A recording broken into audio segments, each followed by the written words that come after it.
오늘 말씀의 제목은 믿는 자의 교만. 여기 그림은 이제 히스기야 왕의 그림입니다. 우리가 히스기야의 교만을 통해서 믿는 자가 너무나 쉽게 교만해진다는 것을 깨닫는 오늘 시간을 갖겠습니다. 저도 이 교만의 유혹이, 이 교만이 수시로 머리에 들어옵니다. 그러니까 교만이 머리에 들어올 때 그때 싸워서 이겨야지, 이 교만이 마음으로 들어가게 되면 그냥 얼굴로 나타납니다. 그래서 얼굴로 나타나면 사람들이 알아보게 되죠. 그리고 이게 손과 발과 몸으로 가게 되면 큰 실수를 저지르게 돼요. 그래서 교만은 항상 우리에게 있는데 이 머릿속에 맴돌 때 딱 잡아서 이거를 죽여야 되는데 말씀이 들어와야 교만이 죽습니다. 그리고 기도를 해야 그거를 이깁니다. 그래서 이 믿는 자들에게 항상 역사하는 것이 교만인데, 교만을 이기시는 저와 여러분이 되시기를 바랍니다. 믿음이 약한 자들은, 믿음이 약한 자들을 넘어뜨리게 하는 것은 욕심이에요. 믿음이 약한 자들은 교만이 없죠. 특별히 영적인 교만이 없습니다. 근데 그들에게는 욕심이 있습니다. 근데 믿음이 성숙한 사람들, 교회에 오래 다닌 사람들, 하나님을 체험한 사람들, 성령의 체험이 있는 사람들, 성경 공부를 많이 해서 많은 지식이 있는 사람들, 그런 사람들에게는 욕심보다는 교만이 더 무섭습니다. 그래서 교만이 믿는 자들을 넘어뜨리게 합니다.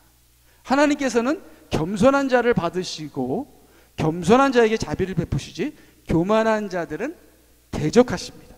왜냐하면 교만의 왕은 마귀이기 때문에 우리가 교만하게 되면은 적그리스도에게 잡아먹혀서 결국은 적그리스도의 종이 되기 때문에 절대로 교만한 건 안 됩니다. 그래서 수시로 교만이 들어오지만 이 생각 속에서 교만을 이기시는, 기도로, 말씀으로 교만을 이기시는 저와 여러분이 되시기를 주님의 이름으로 간절히 부탁드립니다. 그래서요, 이 믿는 자들의 대표적인 교만들을 보았습니다. 교만은 뭐죠? 자신을 높이는 거죠. 난 다 되었다, 나는 있다 하는 스스로 높이는 것이 대표적인 교만이죠. 근데 남을 낮추는 것도 교만입니다. 남을 판단, 정죄, 교만입니다. 또 성경에 보니까 다툼은 교만에서 나오느니라. 특별히 우리 부부 사이에 잘 다투잖아요. 가장 잘 다투는 것이 부부 사이입니다. 근데 성경은 다툼은 교만에서 나온다 그럽니다. 누가 잘못을 따지기 전에 우리가 다투는 것은 교만하기 때문이라. 근데 우리가 하이티 선교를 가게 되면요, 그러니까 선교도 아무나 가서도 안 되고, 선교도 마음의 준비가 안 되면은 선교는 안 가는 게 좋다고 생각합니다. 하이티 선교 같이 이게 가난한 나라에 가게 되면 계속 나는 잘났다, 나는 있다, 우리는 이루었다 하는 이 생각이 떠나지를 않아요. 그리고 판단을 합니다. 이 나라 사람들은 왜 이렇게 못 살고, 왜 이렇게 신앙도 없고, 기도도 안 하나? 왜 축복은 없고? 항상 판단해, 항상 판단. 항상 판단하면서 나는 있다, 나는 잘났다 하고 나를 스스로 높이죠. 이게 선교하다가 하나님 앞에 찍히게 생겼어요. 선교하면 뭐예요? 교만한데. 그래서 교만을 이기는 그러한 믿는 자가 되어야 합니다. 이 믿는 자, 더 잘 믿을수록, 더 많은 체험이 있을수록, 더 하나님을 사랑한다 할수록 더 교만이 역사하기 때문에, 교만이 우리에게 얼마나 위험한 것인지, 하나님의 일을 다 하고 큰 업적을 남기고 나중에는 하나님께 버림을 받는 게 교만 때문이에요. 교만하게 되면 내 멋대로 하게 되거든요. 그래서 세 번째 보게 되면은 하여튼 자기 자가 들어간 거는 다 교만이에요. 자기의, 자기 꾀, 자기 변명, 자기 정당화, 자기 생각, 자기 계획, 하여튼 내가 스스로 하는 건 다 교만입니다.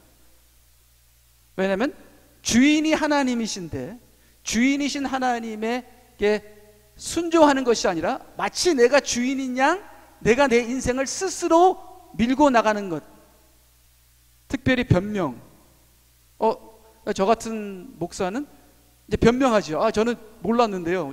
이렇게 변명하는 것도 교만이다, 이렇게 하나님께서는 말씀하시는 것이죠. 그 다음 네 번째 이 교만은 화려함, 형식.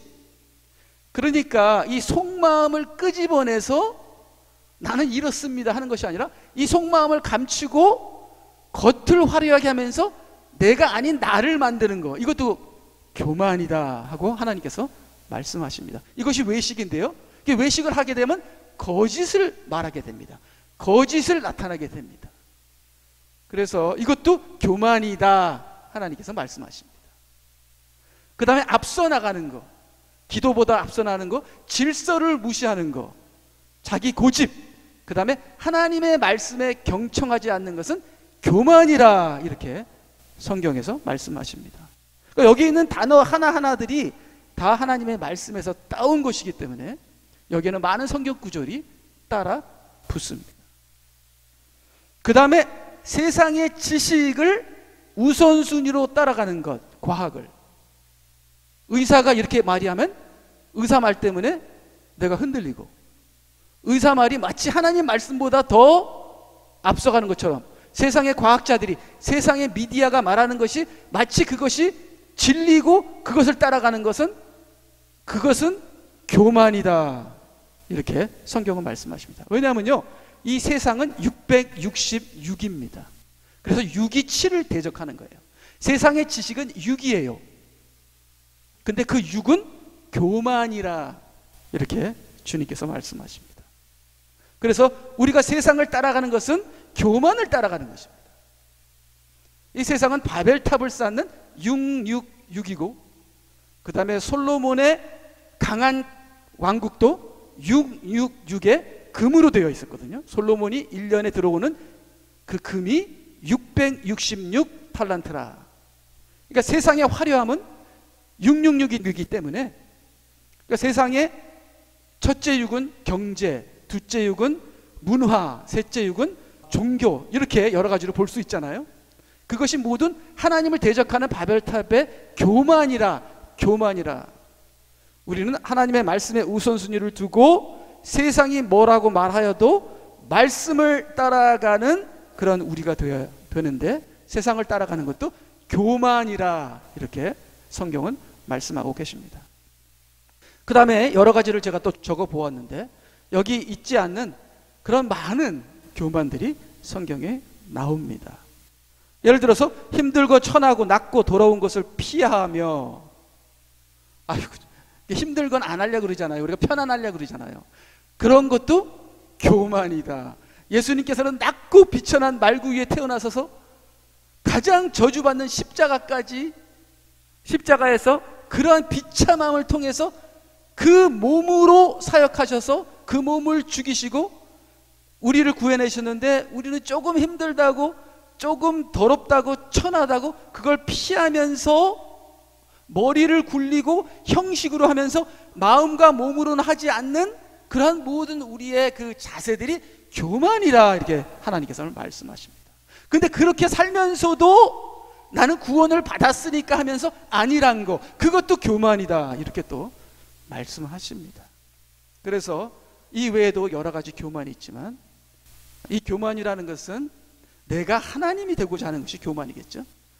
가장 큰 죄입니다. 이것이 마귀의 죄고, 교만은 죄 중에서 가장 큰 죄가 교만이다. 그래서 우리는 수시때때로 교만하고 남을 무시하잖아요. 그래서 그런 마음이 조금이라도 이 생각에 스칠 때 즉각 회개하시는, 그래야 하나님께서 보실 때 나의 사랑하는 종이다 이렇게 인정을 받습니다. 자, 우리 욥기 보게 되면요, 자, 욥기를 보게 되면 이것이 이제 하나님께서 욥에게 직접 말씀하신 것이죠. 그래서 그 리비아단의 비닐은, 리비아단은 바다 괴물이지요. 용입니다. 뱀입니다. 뭐죠?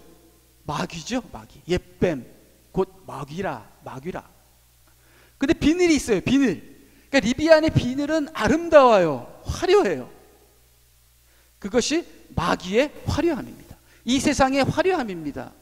이 세상의 정치나 경제나 문화나 얼마나 화려한지 몰라요. 지금 우리 한국은 얼마나 화려한지 모릅니다. 그래서 이 인터테이너, 가수들이 노래 부를 때 뒷배경은 뱀이에요. 여러분 잘 보세요. 뒷배경이 뱀입니다. 리비아단이에요. 그 뱀의 비닐이 이렇게 보입니다. 그 비닐은 뭐예요? 화려함입니다. 그래서 그 리비아단의 비밀은 그의 교만이라.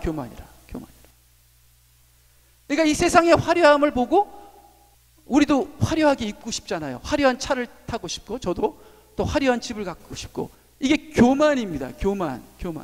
우리에게 먹을 것과 입을 것이 있으니 조카도다.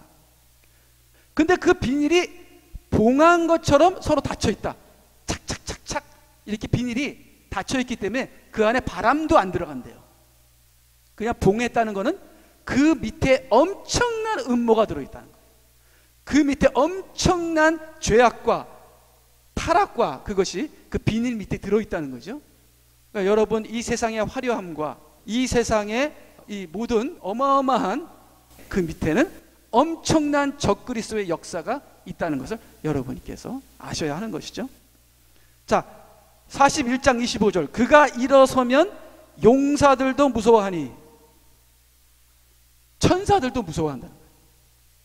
왜 그러죠? 마귀니까. 성도들도 무서워한다는 거예요. 그들은 부숨으로써 스스로를 정결케 하느니라. 이 용사들이, 성도들이 이 마귀를 부셔야 한다. 34절. 그가 모든 높은 것들을 바라보니 그는 모든 교만의 자식들을 다스리는 왕이니라. 이렇게 나오죠. 그래서 마귀는 교만의 왕이다. 특별히 마귀가 집중적으로 마지막 때에 공격하는 것은 교회다. 그래서 하나님께서는 하나님의 집에서 심판을 먼저 하신다. 그래서 배도가 먼저 일어나고 그 다음에 적그리스도가 어떻게 돼요? 왕자리에 앉고 그 다음에 하나님의 심판이 후 3년 반에 임하는 것이죠.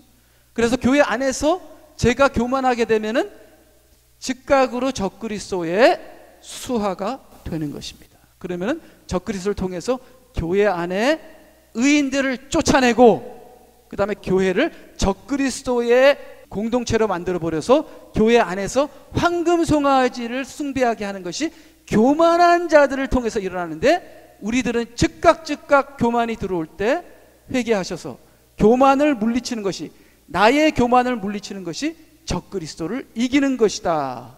왜냐하면 모든 교만의 왕은 마귀이기 때문에 그렇습니다. 그래서요, 그 다음에 교만이 아닌 것, 이거는 제가 집어넣어 보았습니다. 온전함에 대한 영적인 욕심은 교만이 아니다. 예수 그리스도를 닮고자 하는 그 완벽함, 나는 온전해지고 싶어요. 나는 뜨겁게 하나님을 사랑하고 싶어요. 나는 누구보다도 하나님의 종이 되고 싶습니다 하는 그러한 욕심과 노력과 열망은, 이거는 교만이라고 착각할 수 있는데 교만이 아니다. 하나님께서 말씀하십니다. 하나님을 더 사랑하고 선택받고 싶어하는 노력, 쓰임받고 싶어하는 노력, 하나님의 사명자가 되고 신부가 되고 하나님의 종이 돼서 14만 4천 명에 포함돼서 하나님의 인이 내 이마에 이게 박혀지게 되고 싶은 그러한 기도와 열망은 교만이 아니다. 자기에 대한 부정적인 생각을 접고 하나님이 나에게 역사하실 것이라고 확신하는 것은 교만이 아니다. 저는 부정적인 것이 많아요. 나 같은 죄인이 어떻게 사명자가 되며, 나같이 넘어지는 자가 어떻게 신부가 될까 하는, 나 같은 사람 안 돼도 좋으니까 그저 그냥 사명자나 신부의 꽁무니라도 따라가게 해주시옵소서, 이렇게 기도하는 것은 겸손이 아니다. 그거는 불신앙입니다. 우리가 죄인이라고 회개하는 건 좋지만 이제는 털고 일어나서 나같이 부족한 사람도 능히 하나님의 종으로 만들 수 있으시는 하나님의 능력과 사랑을 확신합니다. 나를 당신의 종으로 만드소서. 나이가 젊고 늙고 여자건 남자건 능력이 있고 없고 그런 거는 하나님이 전혀 상관 안 하십니다. 하나님은 나를 사랑하십니다 하는 확신은 교만이 아니다. 이건 하나님께서 기뻐하시는 것입니다. 그래서 하나님을 높이는 것은 절대로 교만이 아니지만 나를 높이는 것은 이거는 내가 멸망하는 것이다 하는 것을 명심하시기를 바랍니다. 자, 이제 왜 히스기야 왕에 대해서 우리가 보고 싶냐면은 히스기야 왕은 진짜 신앙인이었습니다. 히스기야처럼 신앙이 좋은 사람이 없었죠.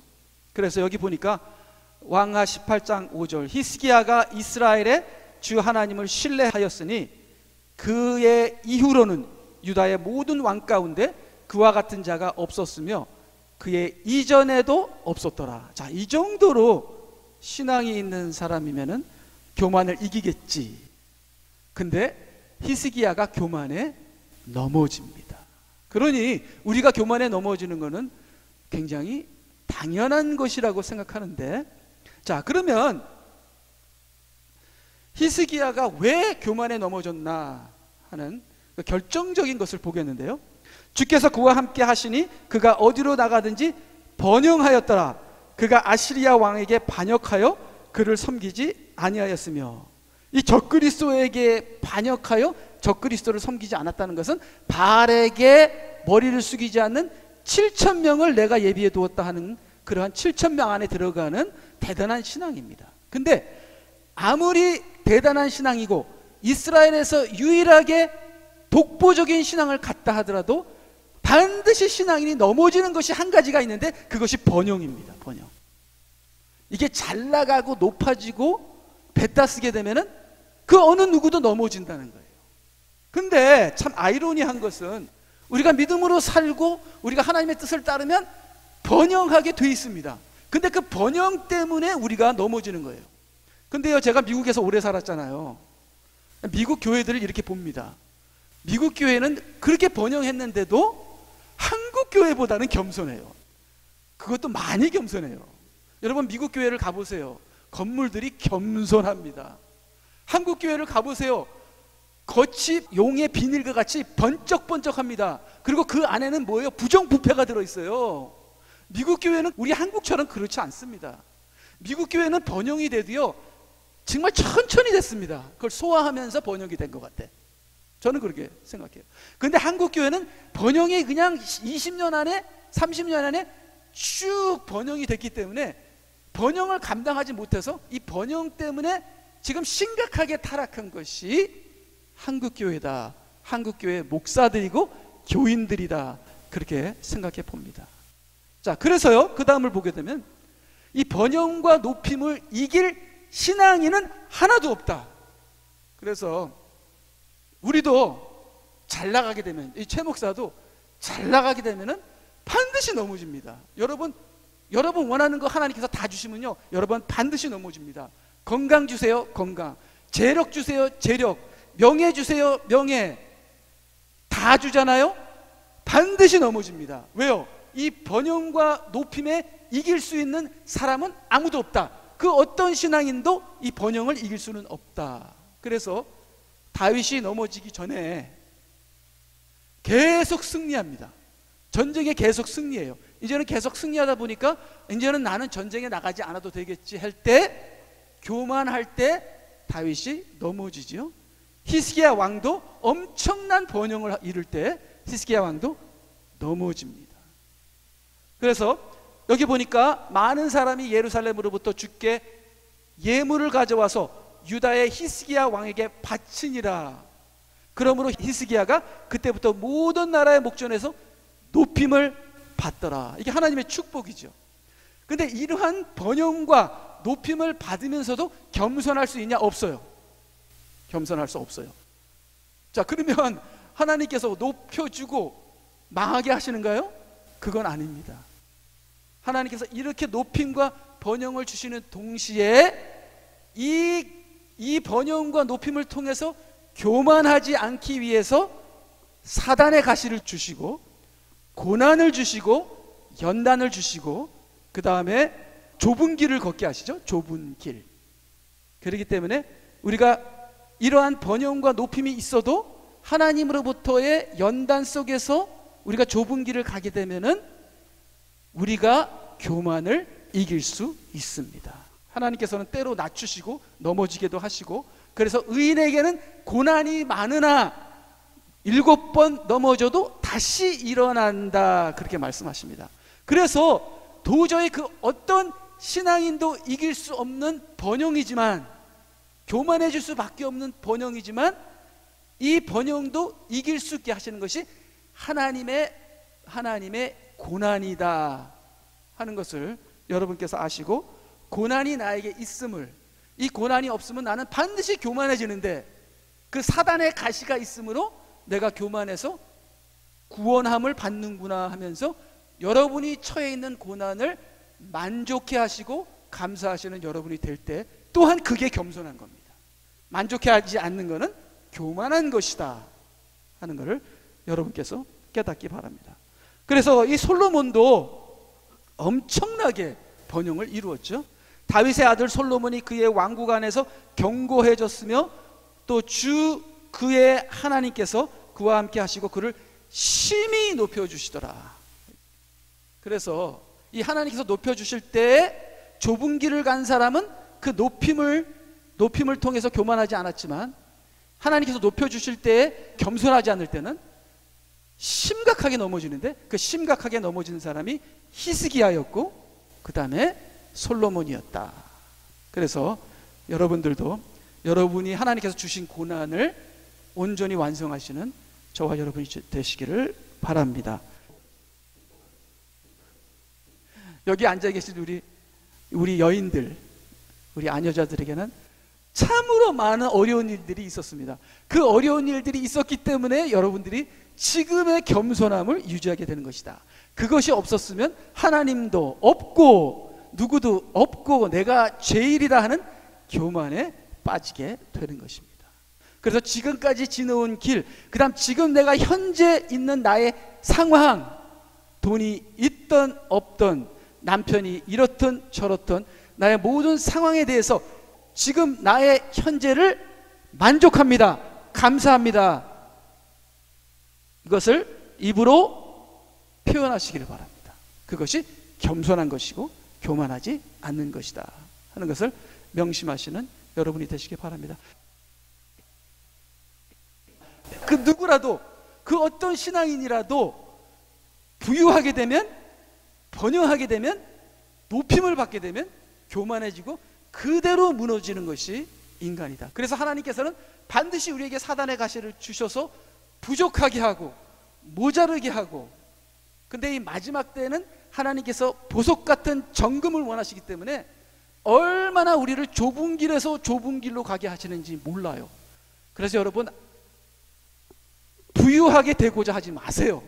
하나님 나를 좀 변하게 해주세요, 나의 상황을 변하게 해주세요, 이것도 좋게 하시고 저것도 좋게 하시고, 그런 기대는 아예 하지 마시고 더 좁은 길로 가서 정금같이 겸손하게 되는 여러분이 되시기 바랍니다. 여러분이 조금이라도 교만하면 적그리스도가 역사해서 여러분을 넘어지게 하고 멸망시켜서 이 세상의 화려함과 이 리비아단의 비닐과 그 속에 있는 모든 그 더러운 그 부패한 것에서 여러분이 하나가 되어 세상이 멸망할 때 여러분이 같이 멸망하는 것이 아니라 거기서 겸손으로 구별되어 나와서 여러분이 구원받기 위하여, 교훈받기 위하여 여러분의 현지 상황에서 감사하고 더 좁은 길로 가기 위해서 영적 사명자가 되는 저와 여러분이 되시기를 주님의 이름으로 간절히 부탁드립니다.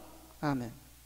그래서 여기 보니까 하나님께서 이스라엘 백성을 겸손케 하시는 이야기를 여러분 잘 아시는 이야기가 있죠. 내 소떼와 양떼가 번성하고 내 은과 금이 증식되고 내가 가진 모든 것이 번성하면 내 마음이 교만하여져서 종의 집 이집트에서 너를 인도해 내신 주 너의 하나님을 내가 잊어버릴까 함이라. 잊어버릴까 함이라가 아니라 잊어버립니다. 뱉다시면은 반드시 우리 신앙이 나태해지고 안일해지고 해이해집니다. 그것이 지금 현재 우리예요. 우리가 70년도, 60년도, 80년도까지만 해도 한국 교회가 산에 가서 얼마나 기도했는지 몰라요. 근데 너무 잘 사니까, 교회가 너무 화려하니까 하나님의 이게 본질을 다 잃어버리는 것이죠. 이거는 당연히 그렇게 되는 겁니다. 그래서 하나님께서 다시 우리에게 환난을 주시고 대환난을 주셔서 우리가 다시 그 첫사랑을 회복하기 위해서 우리에게 환난이 오는 것이죠. 15절, 주께서는 너로 크고 무서운 광야를 지나도록 인도하셨으며 그곳은 불뱀들과 그 다음에 전갈들과 가뭄이 있고 물이 없는 곳인데도 부싯돌 바위에서 내게서 물을 내셨고. 그러니까 하나님께서는 이렇게 번영 속에서도 이 번영에 교만하지 않게 하기 위해서 우리에게 광야를 주시고 우리에게 어떤 물을 마시게 하냐면은 바위돌에서 나오는 샘물을 마시게 하는 겁니다. 그러니까 여러분, 바위돌에서 나오는 샘물을 마셔야 겸손해지는 거예요. 광야에는 전갈과 물도 없고 가뭄과 이것이 광야인데 내 주인은 전부 다 이게 죽을 상인데 내 안에 있는 이 반석에서는 물이 나오는 거예요. 예수 그리스도. 그 물로 채워지라는 것이, 그 물로 감사하라는 것이, 그 물로 기뻐하라는 것이, 그래야 하나님을 인정하고 겸손해지고 모든 능력과 주권은 하나님이 계시며 내가 가는 이 좁은 길이야말로 구원의 길이구나 하는 걸 깨닫게 된다는 것이죠. 그래서 힘을 내세요. 감사하세요. 기뻐하세요. 좌절하지 마세요. 내가 내게 주신 은혜가 족하도다. 그래서 바울 사도가 사단의 가시를 나가게 해달라고 3번 강구하잖아요. 3번 강구할 때 네가 받은 은혜가 엄청나니라. 이거는 뭐 셋째 하늘까지 왔다 갔다 하고 죽은 사람을 살리고 하는 엄청난 은혜가 임했기 때문에 이거를 여기에 사단의 가시가 역사하지 않으면 바울 사도가 교만으로 넘어지기 때문에 사단의 가시를 내가 너에게 준 내 은혜가 내게 족하니라. 그래서 바울 사도는 자기에게 당한 고난에 만족해하고 도리어 약한 데서 온전해지고 약한 자가 강해진다는 것을, 약함이 강함이다 하는 고백을 바울 사도가 하잖아요. 여러분 그렇게 고백하십니까? 고백하세요? 우리가 가난해질수록 겸손해지고 약해질수록 하나님의 능력이 임하는 거기 때문에 여러분에게 약한 것과 가난한 것에 감사하시는 여러분이 되시기 바랍니다. 그것이 능력이다. 그것이 없으면 나는 이미 교만해졌다 하는 것을 깨달으시기를 바랍니다. 그래서 주께서는 광야에서 내 조상이 알지 못하는 만나로 너를 먹이셨으니, 그러니까 만나는 말씀이죠. 반석에서 물이 나오는 건 성령이겠죠. 이는 주께서 너를 겸손하게 하시고 시험하시어 종국에 가서는 너로 선을 행하게 하심이며 또 내가 내 마음에 말하기를 내 능력과 내 손의 힘이 내게 이 재물을 가져왔노라 하지 못하게 하려는 것이니라. 그래서 교만하게 하지 않게 하시려고 광야와 시험을 고쳐서 어렵게 하시는 것을 볼 수 있습니다. 그래서 여러분이, 하나님께서는 계속 시험하시는 분이거든요. 우리를. 여러분 시험에 떨어졌을 때, 여러분 시험은 뭐예요? 떨어뜨리려고 하는 게 아니라 공부하게 하려고 하는 게 시험이죠. 다시 일어나셔서 다음번에는 시험에 통과하시는 저와 여러분이 되시기를 바랍니다. 그래서요, 계속 보게 되면요, 그래서 솔로몬이 이렇게 기도했어요. 이게 솔로몬의 기도입니다. 교만해지지 않는 기도. 내가 주께 2가지를 구하였사오니, 이 2가지가 있어야 교만해지지 않는다는 거예요. 내가 죽기 전에 나를 거절하지 마소서. 근데 이 2가지가 없어서 내가 교만해지면 하나님이 나는 너를 도무지 모르느니라 내게서 썩 물러가라 하고 하나님께서 심판대에서 우리를 거절하게 된다는 거예요. 교만해졌기 때문에, 우리 믿는 자들이. 그래서 솔로몬이죠. 이 2가지를 기도하잖아요. 이 2가지는 8절, 내게서 허황된 것과 거짓을 제해 주시고, 이 교만이죠. 교만. 나에게 있는 모든 교만의 요소를 제거해 주시옵소서. 그래서 이 외식인데요. 그 다음에 2번째는 나를 가난하게도 마시고 부하게도 마시며 내게 필요한 양식으로 나를 먹이소서. 그래서 여기 부하게도 마시고는 번영입니다. 그래서 솔로몬이 번영을 택하지 않고 솔로몬이 지혜를 택했어요. 그래서 하나님이 뿅 가셔서 번영까지도 줘버리셨잖아요. 그 다음에 여기 가난하게도 마시고, 이 가난하게도 마시라는 것은 내가 감당할 수 없는 시험은 주지 마세요. 그렇게 여러분 해석하시면 됩니다. 제가 가난하고 제가 겸손해지는 거, 그런 거 좋은데 내가 감당하지 못하는 거는, 그거는 주지 마시옵소서. 그래서 우리 신약에 우리 바울 사도도 하나님께서는 우리가 감당하지 못하는 시험은 주시지 않는다고 그렇게 나와 있습니다. 그러니까 내가 지금 당하는 거는 내가 감당할 수 있기 때문에 주신 거예요. 그러니까 여러분이, 어떤 사람은 여러분이 갖고 있는 고난이 저 엄청나요. 어휴, 이분은 정말 감당할 수 있나 보다, 그릇이 더 큰가 보다, 우리가 그렇게 생각할 수 있잖아요. 그래서 여러분이 당한 고난 여러분께서 감사하시기 바랍니다. 그래서 가난하게도 마시고 부하게도 마시며 내게 필요한 양식으로. 필요한 양식이 뭐죠? 말씀이겠죠? 일용할 양식. 그 다음에 나에게 오는 모든 환난과 고난도 내게 필요한 양식입니다. 나에게 일어나는 모든 것이 나에게 필요한 것이에요. 나에게 적절하고 필요하고, 내가 넘어지지도 말고 내가 교만해지지도 말고 적당하게 나에게 필요한 것을 주셔서 나로 하여금 믿음이 온전하게 성장하도록 하여 주시옵소서. 번영은 no thank you, no thank you. 번영은 no thank you. 그래서 이 마지막 때 바울 사도도 지금 우리가 당하는 환난이 앞으로 우리가 가질 영광과 좋게 비교할 수 없도다. 이제 예수님이 재림하시면 우리가 면류관을 쓰고 엄청난 영광을 받을 것이니까 지금은 번영, 그런 거 모든 걸 다 포기하시고 그냥 내 현재 상황에서 주님의 사명자, 기도하는 자가 되게 하여 주시옵소서. 그러한 적절한 타겟을 딱 꽂히는 그러한 기도를 하시는, 이 솔로몬의 기도를 하시는 저와 여러분이 되시길 바랍니다. 자, 계속 하나님 말씀을 보겠습니다. 자, 그래서 이제 지금까지 이 번영이 올 때 교만하지 않게 하시는 하나님의 방법을 몇 가지 봤잖아요. 고난, 연단, 좁은 길을 가게 되면 우리가 번영 속에서도 교만하지가 않아요. 근데 또 한 가지가 있습니다. 또 한 가지. 하나님께서 일찍 데려가시는 거예요. 그래서 저의 할아버지도 딱 60살에 암으로 돌아가셨는데, 당뇨로 돌아가셨나? 근데 하나님께서 딱 데려가실 때 저희 주위에서 우리 아버님과 사람들이 교만하지 않게 딱 적절하게 데려가셨다, 그런 말씀을 제가 들은 적이 있거든요. 그리고 제가 좋아하는 키스 그린이 29살에 비행기 사고로 죽었습니다. 그래서 그 키스 그린이 참 복음성가 좋은 것들을 많이 만들었는데요. 근데 그 사람이 더 유명해지기 전에 하나님께서 싹 데려가시더라고요. 그래서 성경에 보게 되면은 하나님께서 일찍 데려가시는 분들이 있어요. 일찍 데려감으로 말미암아 그 뒤에 오는 교만과 하나님의 진노와 환난을 피하게 하시는 그러한 하나님의 그 섭리가 그렇게 성경에 많지는 않아요.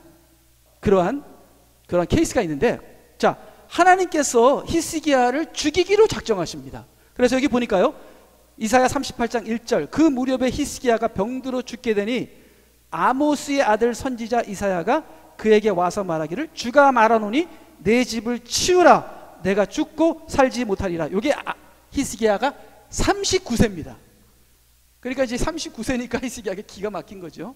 나도 죽기는 너무 젊다. 자, 근데 하나님께서 여기 주 여호와가 말하노니, 이게 하나님께서 그냥 결정 내리신 것이 아닙니다. 여러분, 천국에도 회의가 있어요. 그래서 천국의 천사들과 예수님과 다 모여서 우리 이 사랑하는 히스기야 위에 가장 베스트가 뭐라고 생각하느냐. 연단을 주세요, 뭘 주세요 하니까 결론을 냈어요. 히스기야를 빨리 데리고 옵시다. 39세의 히스기야가 죽는 것이 히스기야를 위해서는 가장 좋은 방법이고, 그가 교만해지지 않고 그가 넘어지지 않고 그로 인하여 이스라엘이 저주받지 않는 가장 적합한 것입니다 하고 하늘에서 회의가 있었다, 그렇게 생각을 해봅니다. 그래서 하나님 아버지께서 결정을 딱 하고, 그러면 데리고 오라, 이렇게 명령을 내리고 이제는 아모스 선지자에게 얘기를 하고 아모스의 아들 선지자 이사야 선지자죠. 이사야 선지자가 하나님의 뜻을 얘기를 합니다. 그래서 39세인데요. 요때 히스기야가 죽었으면은 모든 인생 해결. 그래서 지금 대환란이 오잖아요. 대환란이 오는데 지금 돌아가시는 크리스천들이 많습니다. 그게 대환란을 감당하지 못하는 사람은 하나님께서 일찍 데려가신다. 대환란에서 배도를 하거나 짐승의 표를 받는 것보다는 훨씬 낫기 때문에 일찍 데려가는 사람들은 하나님의 복이다 하는 것을 말씀을 드립니다. 그리고 대환란이 오기 전에 우리가 이미 환란을 받는 것은 대환란을 이기기 위한 준비를 시키는 것이다. 해서 여러분들은 여러분의 모든 환난에, 하나님께서 계획하신 모든 환난에 여러분께서는 감사하시고 사명을 감당하시기 바랍니다. 근데 히스기야가 39세에 죽게 되니까 너무 억울한 거예요. 그래서 히스기야가 이렇게 얘기합니다. 내가 말하기를 나의 연수가 끊어져서 음부의 문으로 들어갈 것이며 내 연수의 나머지를 빼앗기리라 하였더라. 그래서 히스기야는 억울합니다. 나는 더 살아야 되는데 나의 생명을 왜 뺏어가십니까? 하고 하나님께 따집니다. 그리고 눈물로 기도합니다. 그래서 하나님께서 15년을 더 연장시켜 주시잖아요. 그것이 모든 히스기야의 문제가 15년 안에 이루어집니다. 그래서 그 15년 안에 누가 태어나죠? 유다의 가장 악독한 므낫세가 태어나죠. 그 다음에 그 15년 안에 히스기야가 결정적인 실수를 하게 됩니다. 그래서 히스기야로 말미암아 유다가 저주를 받게 돼요. 자, 그래서 계속 보니까 성경에 일찍 죽은 의인들을 제가 찾아봤습니다. 성경에. 그래서 이 아비야라는 어린 아이가 있는데 뭐 10살이나 12살이나 됐는지, 이게 여로보암의 아들이에요. 이 여로보암이 아주 악한 왕입니다. 그래서 하나님께서 이 가문을 완전히 씨를 말리고 진노하고 징계하려고 하는데 여로보암의 아들 아비야는 의인인 거예요. 이 아이에게 하나님께서 보시기에 선한 것이 있어요. 그래서 하나님께서 이 아이를 일찍 데려가시기로 작정을 합니다. 그래서 이 아이는 죽어서 장사가 되어 묘에 장사되지만 이 가문의 여로보암의 가문의 모든 사람들은 땅속에 묻히지 못하고 더럽혀집니다. 아주 그냥 저주를 받게 되죠. 그래서 하나님께서는 이 아비야라는 의인을 먼저 데려가십니다. 자, 그리고 우리가 알고 있는 에녹이 365살에 하나님께서 에녹을 데려가시잖아요. 그것은 세상의 악함을 피하게 되는 것이죠. 그 다음에 요시야라는 왕도 39살에 죽습니다. 물론 요시야가 39살에 죽은 이유는 자기의 잘못으로 죽었지만 그 잘못을 통해서라도 요시야를 하나님께서는 일찍 데려가십니다. 그래서 요시야 왕, 유다의 요시야 왕, 이 굉장히 의로운 왕이죠. 요시야 왕 이후에 바벨론에게 점령을 당합니다. 이스라엘이, 유다가. 그러니까 유다에 엄청난 하나님의 진노와 심판이 임하죠. 그 전에 요시야 왕을 데리고 갑니다.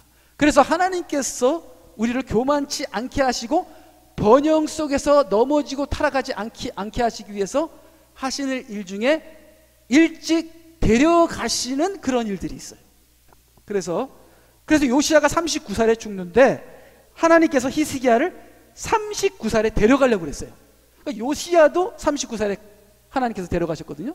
그러니까 히스기야가 39살에 하나님께서 데려가시려고 했을 때 하나님 저를 받으시옵소서. 내가 이제 주님께 갑니다. 이제 제가 할 일은 다 했고 이 땅에 무슨 미련이 있겠습니까? 하고 갔었어야 되는데 히스기야가 그냥 억지를 부려서, 그러니까 여러분 미련을 갖지 마세요. 여러분 다른 사람은 잘 살고 다른 사람은 잘 나가고 나도 좀 그렇게 좀 이 환경을 변하게 해주세요. 그렇게 하지 마시고, 그렇게 되면 환경이 변하면 교만하게 돼요. 나의 처지는 내가 겸손해질 수 있는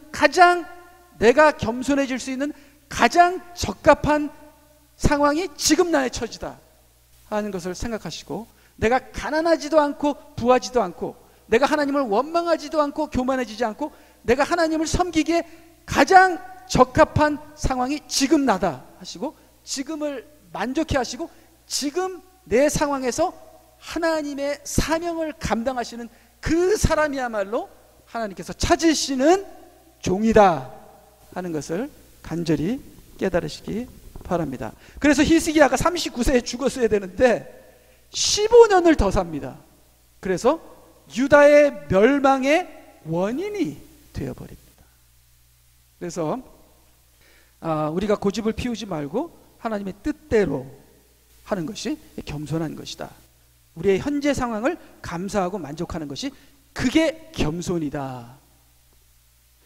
하나님께서 주시는 환경에 대한 불만이 만족하지 못하는 것이 그것이 교만이다 하는 것을 생각하시기 바랍니다. 그래서 여기 보니까 일찍 죽는 의인들에 대해서 이사야 57장 1절에 의인이 멸망하여도 마음에 두는 사람이었고 자비로운 사람들이 잡혀가도 의인이 다가올 재앙으로부터 옮겨진 것이라고 생각하는 사람이 없도다. 그러니까 사람들은 몰라요.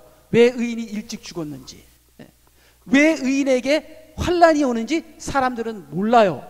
근데 의인에게 환난이 오는 것은, 고난이 오는 것은 앞으로 더 큰 재앙을 이기기 위해서 지금 오는 것이거든요. 그래서 의인에게는 환난과 고난과 죽음까지도 온다. 그것이 하나님께서 의인을 보호하는 방법이다. 히스기야를 그렇게 보호하려고 했는데 히스기야가 자기 생각을, 자기 주관을 뻗치죠. 그래서 이사야 57장 2절 그가 화평으로 도갈 것이요 그들은 자기들의 침상에서 쉴 것이니 각자가 정직하게 행한 자라. 그래서 정직하게 행한 의인을 일찍 데려감으로 화평과 쉼을 얻게 하시고 앞으로 올 재앙에서 보호하시는 하나님의 인도하심이 있다. 그러니까 먼저 가고 일찍 가고 늦게 가고는 그건 하나님이 하시는 것이고요. 여러분 하나님의 뜻대로 여러분이 여러분의 고집을 주장하셔서 여러분이 히스기야의 교만의 실수를 저지르지 않는 저와 여러분이 되시길 바랍니다. 그래서 이제 15년 연장을 받았죠. 그 다음에 그래서 여기서 하나님께서 두 가지 약속을 하시죠. 또 내가 너와 내 성읍을 아시리아 왕의 손에서 건져내겠고 내가 이 성읍을 지켜주리라. 히스기야가 심히 많은 부와 영예를 가졌으며 그가 은과 금과 보석과 형료들과 방패들과 각종 진귀한 보석들이 위하여 보물 창고를 만들었고 히스기야가 그 모든 일에 번성하였더라. 이 전에 죽었어야 되는 건데 큰일 났어요. 이제 히스기야가 이 번성과 이 영예를 감당할 수 있을까요? 감당할 수 없어요. 그래서 그 다음에 근데 이제 왔어요. 바벨론의 그 고관들이, 대사들이 왔습니다. 그래서 그때 발라딘의 아들 바벨론 왕 무로닥바달란이 히스기야에게 편지와 예물을 보냈으니 이는 그가 히스기야가 병들었다 회복되었음을 들었음이니라. 아니 어떻게 기적적으로 다시 살아나네.